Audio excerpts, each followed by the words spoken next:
جايب لك اخطر ديويتو في الاكسل. اتحكم كامل في بياناتك مع اندكس زائد ماتش. ازاي؟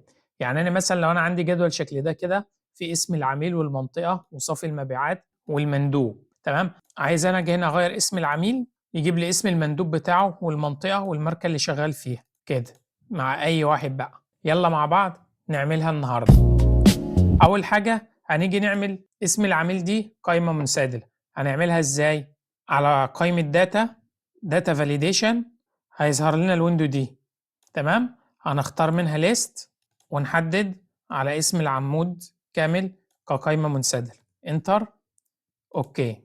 دلوقتي عملنا العميل قائمه منسدله ظهرت معانا هنا اهي، تمام. عايز بقى لما انا اسم العميل يجيب لي اسم المندوب والمنطقه والماركه اللي شغال فيها. دي هنعملها ازاي؟ هنعملها بداله اندكس مع ماتش. هنقول بتساوي اندكس، تمام، ونفتح قوس. احنا شغالين فين؟ في المندوب، يبقى نعلم على العمود بتاع المندوب ونقفل قوس وكوما ماتش ونفتح قوس. اللوك اب فاليو هو بيدور على الفاليو بتاع مين؟ العميل، اللي هي هنيجي بس هنا كده ونقوم نازلين لتحت، تمام، كوما. اللوك اب اري هيدور على العميل ده فين؟ في العمود بتاع العميل، تمام، كوما صفر اللي هي اكزاكت ماتش ونقفل القوس.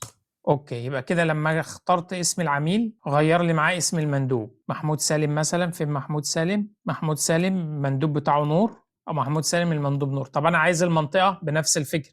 هنقول بتساوي اندكس ونفتح قوس والاري اللي هي المنطقه فين؟ المنطقه اهي، العمود اللي فيه المنطقه، كوما ماتش وافتح قوس اللوك اب فاليو اللي هي العميل، كوما هيدور على العميل فين؟ في العمود اللي فيه العميل، كوما صفر اللي هو اكزاكت ماتش، اقفل الاقواس. اوكي، يبقى محمود سالم غير معايا اهو، مندوبه محمد مسعد سيف محمد، والمنطقه ابو ظبي. وكذلك الماركه هنقول بتساوي اندكس افتح قوس، احنا بنتكلم على ايه؟ على الماركه اهي، نعلم على العمود اللي فيه الماركه، كوما ماتش وافتح قوس اللوك اب فاليو اللي هو العميل هيدور عليه فين؟ في العمود اللي بتاع العميل، كوما صفر نقفل الاقواس. انتر. يبقى كده عملتها بكل بساطه وبكل سهوله.